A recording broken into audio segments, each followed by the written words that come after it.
episode of the 2024 MLB Draft Spotlight Show. And we got a guy who's been in the draft spotlight since he was in like ninth grade. Konnor Griffin, Florence, Mississippi, Jackson Prep. Arguably the most tooled up kid in this entire class. Konnor, welcome, man. Thank you for joining me. Yeah, I appreciate the time. I'm excited. Let's get into it. All right, let's do this. I always start the show the same way. I want you to introduce the viewers, introduce the listeners. Konnor Griffin, KG, who are you on the field? Who are you off the field? What are you all about? Yeah.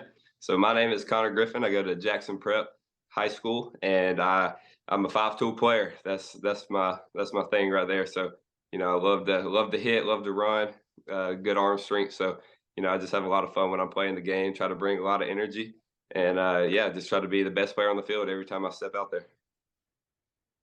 I think you're one of the few guys that I can ask this question without me really knowing the answer, but what's your best tool, dude? Like, what do you take the most pride in? Yeah, I would say my hit tool. I've worked really hard over the years to just develop that, just trying to perfect that area. But it's pretty close with my arm strength, my running. They're all right there at the top, so it's hard to choose which one's the best. But I just try to use them all in different areas of the game and help me become a better player. So I know we're going to talk about the bat a whole bunch, but you play center field, you play shortstop, you pitch. Is there a spot on the diamond that you're most comfortable? I would say center field. That's where I see myself long term. But Okay. I'm gonna play shortstop for my high school coming up this year, and I'm a pitch as well. So I think being able to play all over the field is a good tool to have. It'll help me, especially in the draft and at college or whatever. Just coaches can put me all over the field, so I think that's a good tool to have. Okay. So you're what are you 6'4", 208, 6'4", 210, something like Yeah, that? that's close. Yes, sir. Yeah, that's a big player. So you watch other guys in the pros play center field. Not a lot of guys your size playing center field. Is there a guy that you respect or really look up to because he kind of carries that same size? Ah, man, there's a lot of good players out there. I'll say, Evan Carter, who just came up with the Rangers. He's close to my size, and I think we got a lot of similarities in our game, and I would kind of go off of him. Okay, I love that. Talk to me about last summer. So you bounced all over the place. I mean, you went to like every single tournament, every showcase, wore the stars and stripes. I know you got beat up a little bit here and there, but kind of like what was 4 or 5 months on the circuit and showcase cycle like for you in 2023? Yeah, it definitely helped me become the player that I am today. It built me. I started out early PDP, had some struggles, but I think that really helped me for the middle of the summer moving forward. I went to East Coast Pro, had a good showing there. Flew out to Seattle, Washington for the MLB High School All American game.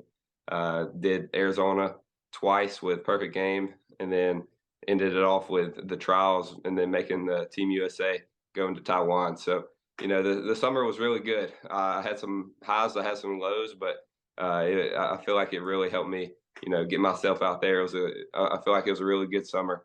I was just every time I went up to the plate, I was just trying to be the toughest out. That's my goal, and I feel like I at the early on when I was struggling, it helped me. Back home, I changed some things up in my stance, and it really helped me start clicking, especially at the trials and going through the whole Taiwan trip without striking out against the best players in the world. That was a pretty big accomplishment for me. So just putting the ball in play, making the other team have some pressure on them, and just being an athlete. So it was really good. I feel like I had a great summer. I don't think enough people talk about the fact that you had like 28 plate appearances Right. against the best team, like best teams globally like, in Taiwan, and you didn't strike out. I mean, you put pressure on them. You're a good runner, and I think that goes a long way, certainly at the next level.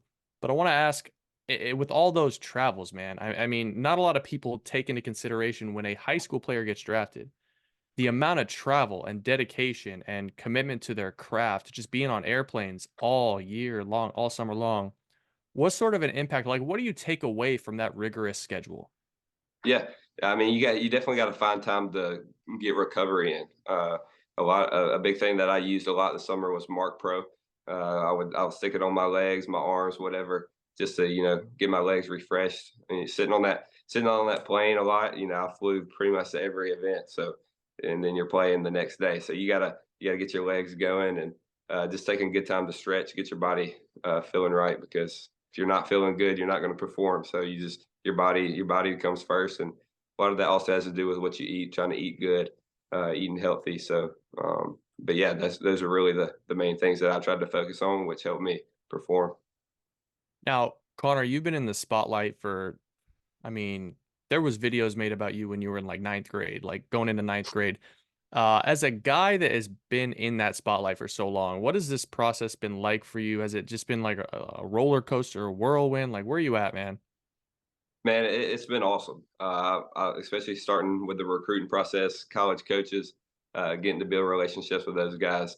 It's been really cool to talk to those people, and just, like I said, build the relationships, get to go experience those visits, and watch a lot of football games on the visits and things like that. So that was really cool, and I'm very blessed to be able to do that, especially having my family right by my side. So that was really cool. And then with all the draft stuff coming up, it's all cool to see that, but I'll just try to take it slow. I still have a whole spring coming up. Got a lot of work to put in to, accomplish my dreams. But it's been really fun.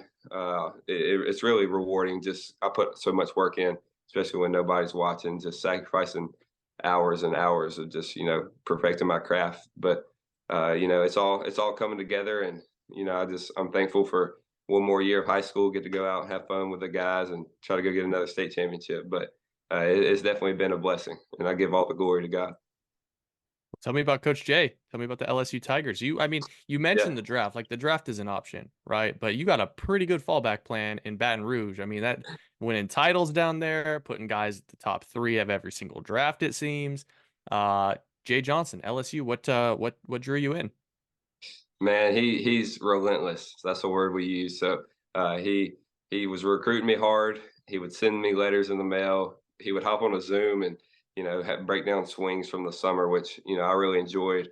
It just made me wonder what it's like actually being on his team and seeing what he does with hitters. I really just think he's the type of coach that will develop me into the player that I want to be. He has a great track record of getting outfielders to the big leagues, and all those things really just attracted me. And it's just a bonus having a great atmosphere in Baton Rouge, and it feels like home to me now. When I went on my visit, they all the fans, all the coaches, they just rolled out the red carpet, so it was great. So I'm super excited to get down there. Hell yeah.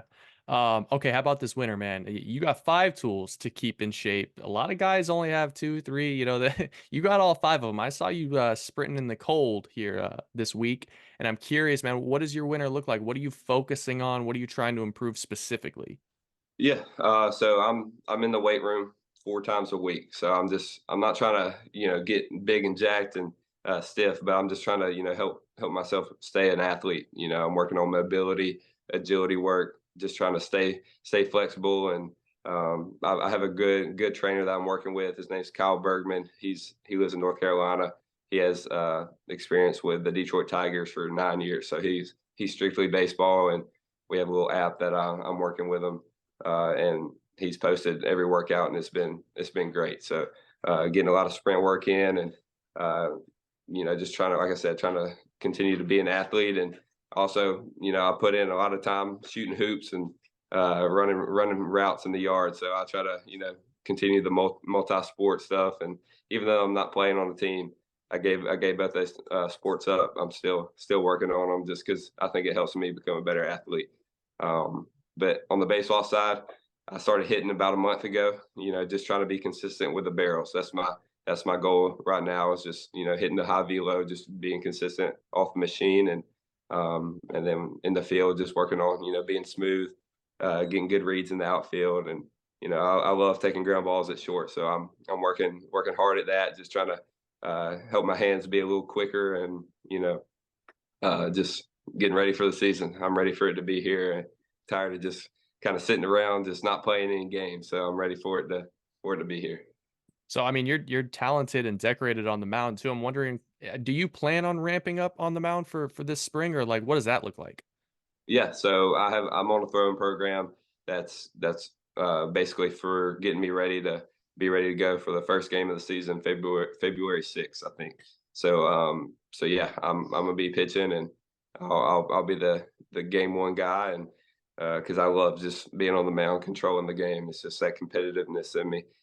Just wants to be out there and controlling the game. So I'm gonna do it, especially since it's my senior year. I feel like I owe it to my boys, my team. So it's gonna be fun. I love that, man. Yeah, just find any way to win, right? That's right. Uh, Yes, sir. all right, Connor. So we live in a day and age where analytics and technology and metric, like everything you can measure everything these days. And I'm wondering, for a guy like you who has been in the showcase and tournament spotlight for such a long time, how do you like to integrate technology and kind of measurables into how you train? What do you specifically use? Yeah, so I use the blast sensor that you put on the knob, and then I have a Hmm. Rapsodo as well. So I think the two main analytics I look at is bat speed, how fast I'm swinging the bat, and then exit velo. If I'm swinging the bat quick and hitting it hard, I think my swing's where it needs to be, and I don't need to look at it really anything else. But using those sensors, I use those a lot just to keep up with my progress over the years, and seeing increases in those areas is I guess I'm doing something right. So yeah, so I would say those two analytics is really what I use. And other technology wise, I use the core velocity belt that Hmm. helps me train, gets my hips going. That I really like using that. And then we also have a max BP machine that shoots little wiffle balls. Just eye training. I think I posted something on my Twitter a few days ago of me hitting off of that. So, that's really about it. Um, but I'm very thankful for those things, just because it's helped me become the player that I am today. No doubt about it. All right, so moving forward, what goals do we have for this spring, man? I know you said you want to win another national championship, but or state title, I should say. Yeah, yeah. Specifically, what are you hoping to accomplish here in the next 5, 6 months? Yeah. So, like, the main goal, win another state championship, and then some personal goals. I always like to increase my average from last year. I think I was around 540 last year, which is incredibly good. But I think I just that competitor in me. I just want to, keep seeing that number rise. And I've never been undefeated or I've never had an undefeated record on the Hmm. mound. I think I was 7-1 last year. So just trying to be perfect this year, going 8-0, 9-0, whatever it is. I think that's a big goal of mine. And but yeah, that's really about it. I don't try to focus too much on myself. Just trying to win a lot of games, and take it one game at a time. No doubt. All right, I got three more questions for you. Number one, I want you to talk specifically to, let's say you go pro now, let's say you go pro in 3, 4 years. Speak specifically to the future fan base that is rooting for Connor Griffin. What are they getting in Connor Griffin? Yeah. So, like I said, they're going to get an athlete. Somebody who wants to be there every single day, who's going to be the first person there. I'm going to bring a lot of energy to the field, and they're going to have somebody who can't stand to lose, because I'm one of the biggest competitors there is, and I'm gonna show up every day wanting to win. And but yeah, they're getting a great person. I love to give back to the community, so I'm gonna be super involved in that as well, and just try to use my platform for the right reasons. And but yeah, I would say just getting a really good player that is going to give back, and give everything he has on the field as well. All right, two more questions, and these are going to be the hardest questions of the day. Let's go. uh, you're going to play for 25, 30 more years. All right, let's say you play till you're 38, 20 years. You can only use one walk-up song for your entire career. Can't change it. What are you going with? A song called "Nobody" by Casting Crowns. It's been my walk-up song for uh, my two high school seasons so far, and I don't plan to change it, just because it's a Christian song, and I like to express it. I'm playing the game for God's glory, and that's what I'm all about. All right, man. All right, here's the toughest question of the day. I'm going to give you the roster from Team USA, all those guys that you traveled with.